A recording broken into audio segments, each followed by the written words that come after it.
Assalamualaikum warahmatullahi wabarakatuh.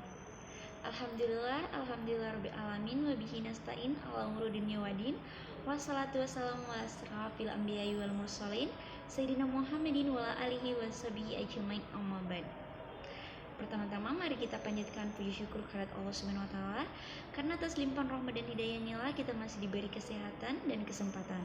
Tak lupa pula kita kirimkan salawat serta salam kepada junjungan Nabi besar kita, yaitu Nabi Muhammad SAW yang telah mengantarkan kita dari alam kegelapan menuju alam yang terang benderang. Sebelumnya, perkenalkan kami dari kelompok 2, saya Sri Maditiara dan rekan saya Gilang Cahaya akan membahas tentang sejarah perpajakan di Indonesia. Apa sih itu pajak? Nah, pajak adalah salah satu sumber pendapatan negara yang nantinya akan digunakan untuk kepentingan umum dan negara. Maka dari itu, pajak bersifat wajib bagi setiap orang yang ada dalam negara tersebut. Upeti sebagai cikal bakal pajak. Dahulu di era para kolonial sebelum masuknya Belanda, pajak dikenal dengan istilah upeti. Upeti adalah pajak yang dipungut oleh raja untuk kepentingan pribadi dan operasional kerajaannya. Contohnya seperti membangun istana atau membiayai rumah tangga kerajaan. Jenis pajak yang diberlakukan di era ini misalnya pajak tol dan pajak candu. Nah, sistem perpajakan yang ada di Indonesia. Sejak pada tahun 1983, pemerintah Indonesia telah mengubah sistem pemungutan pajak yang semula menggunakan official assessment yang dipakai saat era kolonial Belanda menjadi self-assessment. Apa perbedaan dari kedua sistem ini? Nah, salah satu perbedaannya adalah sistem pemungutan pajak ini adalah wewenang menetapkan besaran pajak terutang. Jika pada official assessment, wewenang penetapan besaran pajak ada pada pemerintah, sedangkan pada self assessment, wewenang tersebut ada pada wajib pajak. Pada masa kerajaan, Raja-Raja Nusantara telah memungut pajak atau upeti dari masyarakat untuk menghidupi kerajaannya, antara lain untuk kegiatan operasional kerajaan, membangun dan merawat infrastruktur, dan menyelenggarakan acara-acara keagamaan. Pajak yang diwajibkan mulai dari pajak tanah, hasil utang, sampai pelacuran dan pertunjukan seni. Ada yang melaksanakan dengan cara yang sederhana, ada pula yang telah menggunakan sistem pemungutan secara sistematis dan terstruktur.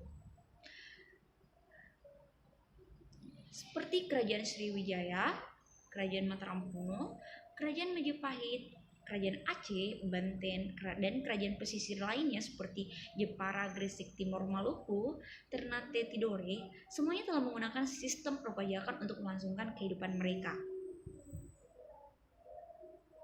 Nah, pada masa-masa Hindia Timur, yaitu pada tahun 1600 sampai 1800, dengan menggunakan bendera maskapai dagang, mereka tiba di wilayah Hindia Timur, mulanya untuk berdagang, bekerja sama dengan penguasa lokal, lalu memonopoli perdagangan, kemudian menguasai pelabuhan, kota, dan bahkan beberapa bagian wilayah kerajaan.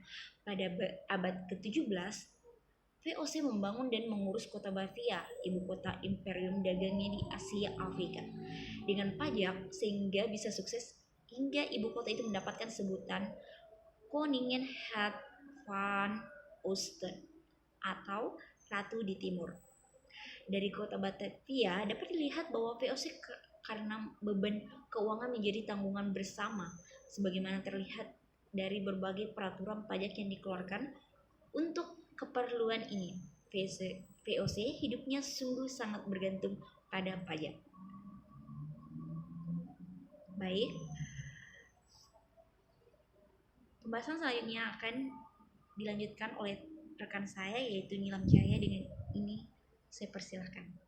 Terima kasih atas kesempatan yang diberikan, dan langsung saja saya akan membahas mengenai masa Republik Indonesia dalam Revolusi Kemerdekaan pada tahun 1945 sampai dengan tahun 1950.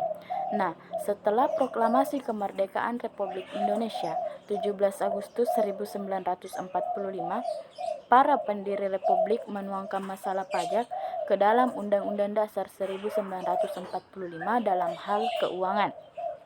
Nah, dalam pasal 23 yang memuat 5 butir ketentuan, yaitu butir kedua menyatakan bahwa segala pajak untuk keperluan negara berdasarkan undang-undang. Nah, 2 hari kemudian, tepatnya pada tanggal 19 Agustus 1945, organisasi Kementerian Keuangan langsung dibentuk dan di dalamnya antara lain terdapat pejabatan pajak.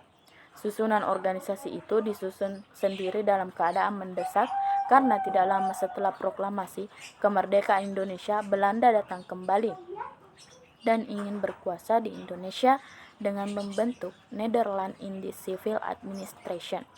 Dan pada tahun 1946, ketika Belanda melancarkan agresi militer pertama, Kementerian Keuangan termasuk pejabatan pajak harus mengikuti Presiden Soekarno dan seluruh jajaran Kabinet Hijrah ke Yogyakarta dan sekitarnya. Kemudian, pejabatan pajak ini berkantor pusat di Magelang. Selanjutnya itu mengenai masa pemerintahan Presiden Soekarno pada tahun 1950 sampai dengan 1966, yaitu sesuai dengan pasal 23A Undang-Undang 1945 yang berbunyi, pajak dan pungutan yang bersifat untuk keperluan negara diatur dengan undang-undang, dan untuk mengelola pendapatan negara dari pajak, pemerintahan masih kesulitan sehingga warisan kolonial masih digunakan. Perlahan, pemerintah membenahi berbagai aturan, diantaranya pada tahun 1957 mengganti pajak peralihan dengan nama Pajak Pendapatan tahun 1944 yang disingkat dengan ORT PPD 1944, dan Jawatan Pajak Hasil Bumi dan Direktorat Jenderal Pajak yang moneter bertugas melakukan pungutan pajak hasil bumi dan pajak atas tanah. Dan pada tahun 1963 diubah menjadi Direktorat Pajak Hasil Bumi, dan 2 tahun kemudian berubah lagi menjadi Direktorat Iuran Pembangunan Daerah atau IPEDA. Dan pemerintah mulai mendirikan kantor-kantor inspeksi keuangan di tingkat kabupaten dan kota yang diresmikan oleh Sujono Brotodihardjo. Dan pembentukan di kantor-kantor ini adalah usaha yang menggali potensi pajak di masyarakat karena perekonomian yang terus berkembang. Selanjutnya itu mengenai masa pemerintahan Presiden Soeharto pada tahun 1967 sampai 1998. Nah, awal pemerintah mengeluarkan Undang-Undang Nomor 8 Tahun 1970 tentang perubahan dan tambahan ordonansi pajak perseroan 1925. Undang-undang ini berlaku selama 13 tahun, yaitu sampai dengan 31 Desember 1983 ketika reformasi pajak atau tax reform digulirkan. Nah, selanjutnya terbitlah keputusan Presiden Republik Indonesia nomor 12 tahun 1976 yang menetapkan Direktorat IPEDA diserahkan dari Direktorat Jenderal Moneter kepada Direktorat Jenderal Pajak. Dan peralihan ini mengubah mekanisme birokrasi pajak yang semula bidang moneter ke dalam bidang perpajakan. Pada tahun 1983, pemerintahan melaksanakan reformasi pajak melalui pembaruan sistem perpajakan nasional atau PSPN dengan mengundangkan 5 paket undang-undang perpajakan. Sistem perpajakan yang semula official assessment diubah menjadi self-assessment. Sejak 1984, Indonesia memasuki era baru sistem pemungutan pajak, yaitu self-assessment system, yang memberikan kewenangan sepenuhnya kepada wajib pajak untuk menghitung, memperhitungkan, menyetor, dan melaporkan pajak yang terutang. Selanjutnya yaitu mengenai masa reformasi pada tahun 1998 hingga sekarang, yaitu perkembangan ekonomi dan masyarakat membuat sistem pemerintahan kembali mengubah undang-undang perpajakan pada tahun 2000 dan sebuah pengadilan pajak dibentuk 2 tahun kemudian, yaitu sistem self-assessment ditingkatkan untuk peningkatan pendapatan dan target penerimaan negara di perpajakan juga terus meningkat. Pemerintah juga mewajibkan untuk menyelenggarakan pembukuan yang tegas diatur dalam Undang-Undang Nomor 28 Tahun 2007.